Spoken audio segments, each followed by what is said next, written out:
உங்களுக்கு வந்த ஒரு ஃபர்ஸ்ட் ப்ரொபோசல்னா என்னது? இது வரைக்கும் யாரும் ப்ரப்போஸ் பண்ணதே இல்ல. உண்மை சொல்றேன், நம்புங்க. நானும் ஸ்கூல் டைம்ல பக்கி மாதிரியே இருப்பேன். இப்போதான் கொஞ்சம் க்ரூம்ல பண்ணி. What is your age? 22. மொரட்ட சிங்கிள் பத்தி அப்படியே சிங்கிளா ஜாலியா வாழ்ந்துக்கோங்க, அவ்வளவுதான். நமக்கு என்னதான் தேவை? சோறு, தூங்கு, அவ்வளவுதான். வேற எதுவும் தூங்கு, இது அவ்வளவுதான். இரிட்டேட் பண்ற கிஃப்ட். எனக்கு கிஃப்டே வராது, ப்ரப்போசல் வராது, எதுவும் வராது. அப்படியே ரொம்ப boring life. Celebrity crush? Vijay Deverakonda. First crush? First crush ஸ்கூல்ல என்னோட ஒரு கிளாஸ்மேட். First remuneration? 3000 ரூபாய். In a relationship? நோ. ரிலேஷன்ஷிப்ல இருந்திருக்கீங்களா? Yes. Show your WhatsApp DP. ஆஹா, சூப்பர். அப்பா கிட்ட பிடிச்ச ஒரு விஷயம்? அவங்களோட கான்ஃபிடன்ஸ், ஆனஸ்டி. ஓகே. மீடியாவுல பிடிக்காதது? சில இடத்துல போனா பிரைவசி இருக்காது. ஃபேன்ஸ் எல்லாம் வந்து லைக் அதுவே பெரிய சந்தோஷமான விஷயம். பட் சில டைம் நமக்கு நாங்களும் மனசும் தானே. So okay. கொஞ்சம். யாரை ஸ்டாக் பண்ணிருக்கீங்க? டக்குன்னு சொல்லுங்க. ரஷ்மிகா.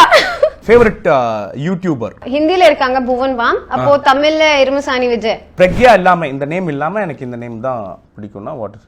மாயா. கோல்? என்னோட கோல் லைக் ப்ரோக்ரஸ் பண்ணும் லைஃப்ல. இந்த மூவி இண்டஸ்ட்ரி நிறைய சக்சஸ் பண்ணும், அதுதான் என்னோட கோல். இந்த இடத்துல ரீச் ஆகணும் அந்த மாதிரி எதுவுமே இல்ல. என்னால எவ்வளவு முடியும் பெஸ்டா கொடுக்கணும், அவ்வளவுதான். நோ சொல்ல தயங்கின ஒரு இன்சிடென்ட்? அந்த மாதிரி லைக் நிறைய படம்லாம் வரப்போ நம்மளால எப்படி சொல்றது, சில டைம் டைரக்டா சொல்லவே முடியாது. ஸோ அதான் அந்த எப்பவுமே ஒரு தயக்கம் இருக்கும். லைக் இப்படி சொல்றது சொல்லி ஆகணும். பட் அதுதான். மேக்கப் பண்ண எவ்வளவு நேரம் ஆகும்? 5 minutes. நீங்க எப்பயாச்சும் கிக் பாக்ஸிங் படிச்சிருக்கீங்களா? பாக்ஸிங் பண்ணிருக்கேன், கிக் பாக்ஸிங் தெரியாது. ஓகே. ஏன்னா நீங்க ஒரே லுக்ல என்ன நாக் அவுட் பண்றீங்க, அதான். பிரதர், நீங்க பொறாமைப்படுற ஒரு கோ ஸ்டார், ஒரு கோ ஆக்டர்? சோ அதுதான் ரஷ்மிகா. எதுக்காக ஸ்டாக் பண்றேன்னு அதுதான்.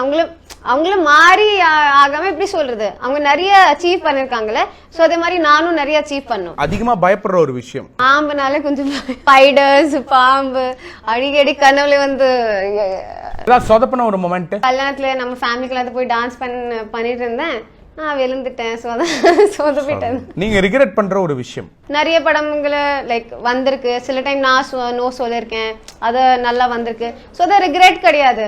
அந்த நேரத்துல நமக்கு என்ன தோணுதோ அதை பண்ணிருக்கோம், அவ்வளவுதான். ஸோ ரிக்ரெட்டவே இருக்க கூடாது வாழ்க்கையில. ஸோ பாத்ரூம்ல நீங்க பாடுற ஒரு பாட்டு? ஏன் கோலி சோடாவே, ஏன் கறி குழம்பு, இது பாத்ரூம்ல கூட பாடுவேன். அவ்வளோ பிடிக்கும். நீங்க டைம் டிராவல் பண்ணலாம், எந்த டேட்டுக்கு நீங்க வந்துட்டு உங்க லைஃப்ல திரும்ப போவீங்க? என் தம்பி பிறந்த நாள், அது ரொம்ப பயங்கரமான சந்தோஷமா டே எனக்கு. ஸோ அங்கே போயிடுவேன். உங்களுக்கு பிடிச்ச ஃப்ராக்ரன்ஸ்? மாம்பழம் பிடிக்கும். நீங்க சொன்ன ஒரு பெரிய பொய்? ஸ்டார்டிங்ல, இந்த கரியர் ஸ்டார்டிங்ல லைக் சூஸ் இதெல்லாம் தான் பண்ணிட்டு இருந்தேன். பட் அப்பா அம்மாக்கு சந்தோஷம் இருக்கிறதுக்காக ஓகே நல்லா இப்படி சம்பாதிக்கிறேன், சந்தோஷமா இருக்கேன். அப்போ சில கஷ்டங்களை பட்டிருக்கேன். பட் அப்பா அம்மா கிட்ட சொல்ல கூடாது. Homely or modern? ஹோம்லி. ஸ்ட்ரேஞ்சரை பார்த்து கான்வர்சேஷனை எப்படி ஸ்டார்ட் பண்ணுவீங்க? ஹாய், ஹவ் ஆர் யூ அப்படின்னு. ஹாய் அப்படி. இப்போ நான் ஒரு ஸ்ட்ரேஞ்சர் என்ன பார்த்து டக்குன்னு ஹாய் உங்க பேரு அப்படின்னு டக்குன்னு கேட்டுருவீங்களா? கேட்டுருவேன். அந்த அளவுக்கு எனக்கு இது இருக்கு. அப்படியா? அதுக்கெல்லாம் பயப்பட மாட்டேன். சூப்பருங்க. சாமங்க. உங்ககிட்ட மாத்திக்கணும்னு நீங்க ட்ரை பண்ற ஒரு விஷயம்? நான் ஒரு கான்ஃபிடன்டான பர்சன் தான். பட் சில இடத்துல ரொம்ப பயப்படுவேன். லைக் அதான் இப்போ சொன்னேன், நோ சொல்றதுக்கு டக்குன்னு என்னால சொல்ல முடியாது. ஸோ அந்த ஒரு கான்ஃபிடன்ஸ் எனக்கு வரணும், அதை தான் ஆசைப்படுறேன்.